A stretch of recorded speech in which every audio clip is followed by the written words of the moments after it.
Bismillahirrahmanirrahim. Assalamualaikum warahmatullahi wabarakatuh.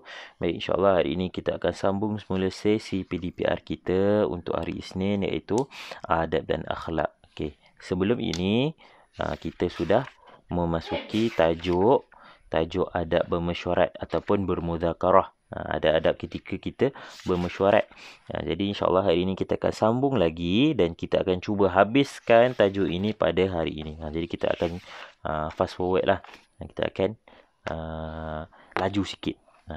Okey, baik. Boleh tengok pada muka surat 58, buku teks adab tahun 5. Okey, muka surat 58, buku teks adab tahun 5. Okey, kita tengok dahulu susunan organisasi. Susunan organisasi ini mesti ada dalam sesuatu badan organisasi. Hatta dalam kelas kamu pun, dalam kelas kamu tak kisahlah di sekolah kebangsaan ataupun di sekolah agama, mesti ada organisasi. Siapa ketua kelas, siapa penolong ketua kelas, siapa AJK kebersihan, siapa AJK keceriaan, siapa siapa bendahari, siapa setiausaha dan sebagainya. Okey, baik. Sama-sama kita tengok, kiranya ni ulang kaji lah. Kita tengok susunan organisasi. Selalunya dalam susunan organisasi ini juga, dia akan berfungsi dalam mesyuarat, dalam muzakarah. Okey, baik. Kita tengok susunan organisasi. Yang pertama, yang paling atas sekali adalah pengerusi. Di bawahnya adalah naib pengerusi. Yang ketiga, yang di bawahnya lagi adalah setiausaha. Okey. Kemudian yang keempat, bendahari. Setiap ni ada fungsi-fungsinya. Pengerusi dia fungsi apa, naib pengerusi fungsinya apa, setiausaha fungsinya apa, bendahari fungsinya apa. Fungsi ni maksudnya tugasan-tugasan bagi setiap jawatan. Okey, di bawah bendahari ada banyak jawatan kuasa, ataupun kita panggil sebagai AJK. AJK tu jawatan kuasa lah. Macam-macam lah AJK-nya, jawatan kuasa jawatan kuasa kebersihan, jawatan kuasa keceriaan dan sebagainya. Ada banyak kan. Kemudian di bawah jawatan kuasa ada pemeriksa kira-kira. Pemeriksa kira-kira ni apa? Dia adalah juraaudit 1, juraaudit 2. Pemeriksa kira-kira ni adalah dialah yang akan tolong semak. Dialah yang akan tolong semak segala kerja-kerja bendahari. Adalah macam-macam penyata kewangan lah, apalah itu mungkin awak tak akan faham. Tak apa, Ustaz ceritakan sikit-sikit. Pemeriksa kira-kira ini adalah yang akan tolong kerja bendahari. Sebab bendahari ni kerjanya pegang duit, betul tak? Jadi pemeriksa kira-kira inilah yang akan membantu, yang akan cek bendahari ni buat kerja betul ke tidak betul. Okey, baik. Kita tengok pada muka surat 59. Okey. Kat sini adalah tata cara semasa bermesyuarat. Maknanya ni lah macam mana kita nak mengelolakan sesuatu mesyuarat. Okey, tata cara semasa mesyuarat. Okey, yang pertama, memulakan dengan salam dan selawat dengan teliti. Okey, yang kedua, memberi tumpuan kepada semua.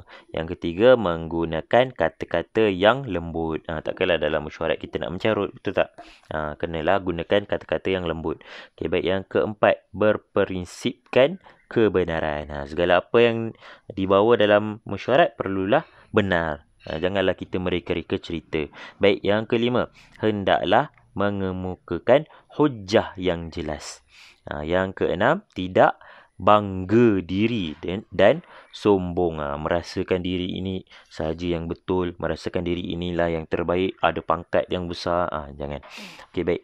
Yang ketujuh, tidak terpesong daripada tajuk yang sedang dibincangkan. Kalau dalam mesyuarat itu dia nak bincangkan satu tajuk saja. Contohnya tajuk macam mana nak pastikan kebersihan kelas ini kekal. Bincanglah yang itu saja. Tiba-tiba dalam mesyuarat cerita pasal kerja sekolah tak hantar lagi. Dah lari tajuk lah. Sepatutnya tajuk tadi membincangkan tentang macam mana nak mengekalkan kebersihan kelas. Tiba-tiba cerita pasal kerja rumah tak hantar lagi. Jangan lari tajuk.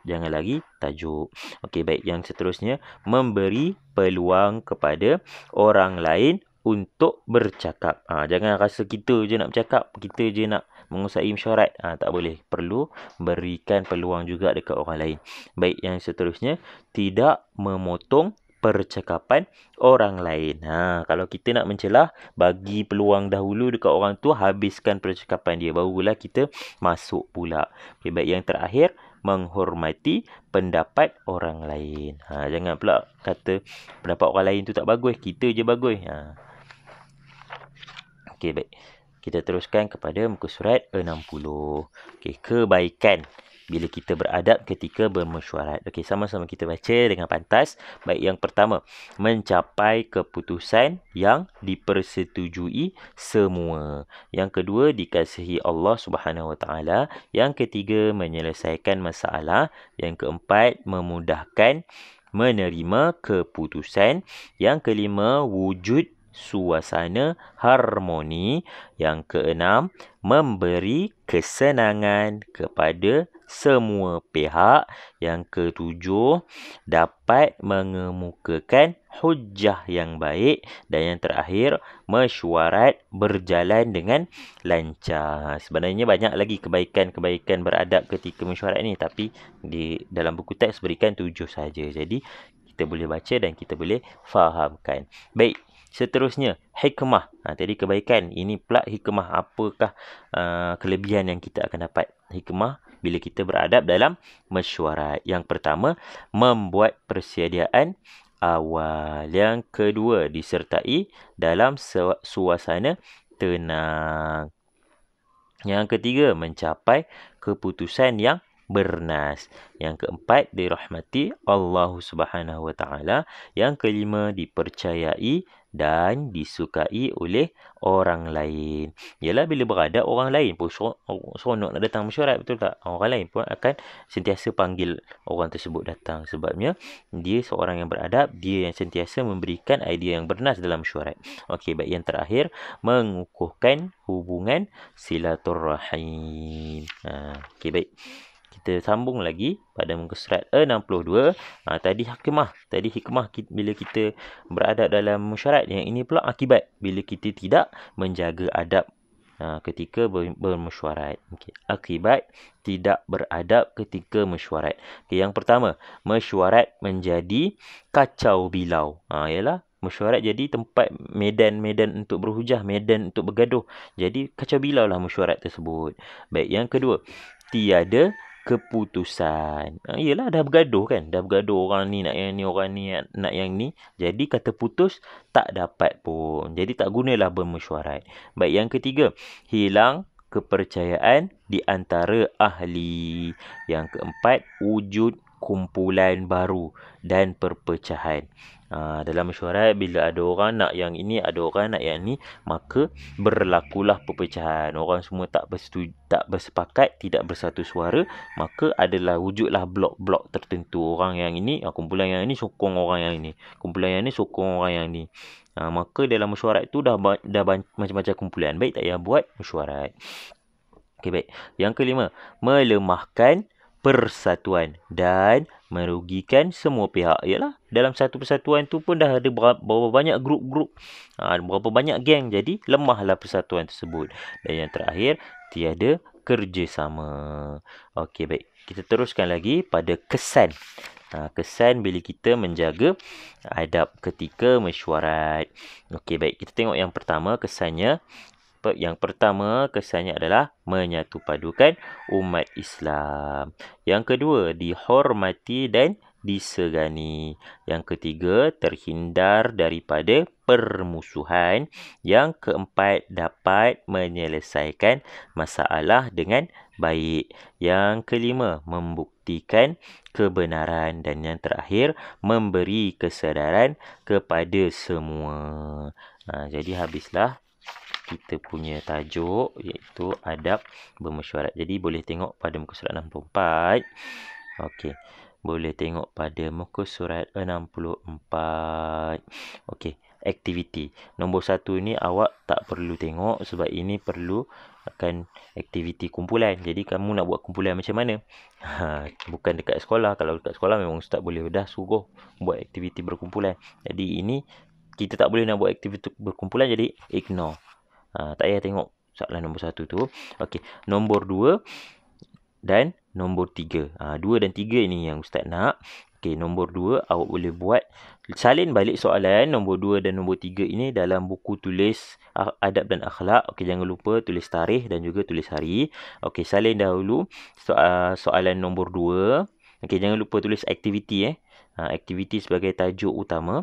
Okey, aktiviti gariskan, kemudian tulis soalan nombor 2, menyenaraikan kebaikan bermesyuarat. Okey, jadi awak senaraikan. Dekat bawah tu awak senaraikan kebaikan bermesyuarat. Ini.